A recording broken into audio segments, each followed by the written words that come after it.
ఆరోగ్యంలో మార్పులు వచ్చినప్పుడు అది ముఖంపై ప్రభావం చూపుతుంది. ముఖం పెద్దగా ఉబ్బినట్లుగా మారుతుంది. ఇది ఇలాగే కొనసాగితే ముఖంపై చర్మం వదులుగా వేలాడుతున్నట్లుగా తయారవుతుంది. కళ్ళ కింద చర్మం వదులుగా మారుతుంది. ఇలా కాకుండా ఉండాలంటే ముఖానికి నిత్యం మసాజ్ చేయాలని సూచిస్తున్నారు నిపుణులు. అదెలా చేయాలంటే ముందుగా ముఖాన్ని క్లెన్సర్తో శుభ్రం చేసుకోవాలి. తర్వాత కాస్త మాయిశ్చరైజర్ లేదా ఫేస్ ఆయిల్ తీసుకోండి. దీన్ని ముఖానికి మృదువుగా రుద్దుతూ మర్దన చేయండి. వాపు ఎక్కువ ఉన్న చోట మర్దన చేయండి. ఇలా వారానికి 3 సార్లు చేయడం వల్ల ముఖం ఉబ్బరం తగ్గుతుంది. మెడ దగ్గర కూడా ఇలాగే చేయండి. 2 చేతుల వేళ్లకు మాయిశ్చరైజర్ తీసుకొని మెడ నుంచి కాలర్ బోన్ వరకు తేలికపాటి మసాజ్ చేయండి.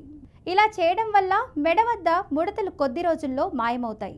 దీంతో పాటు eye opener, forehead lifter, cheek lifter, జానెక్ ఫార్మర్, చీక్ ఫ్లమ్మింగ్, డబుల్ చిన్ వర్కౌట్ వంటి ఫేషియల్ వ్యాయామాలను ప్రయత్నించవచ్చు.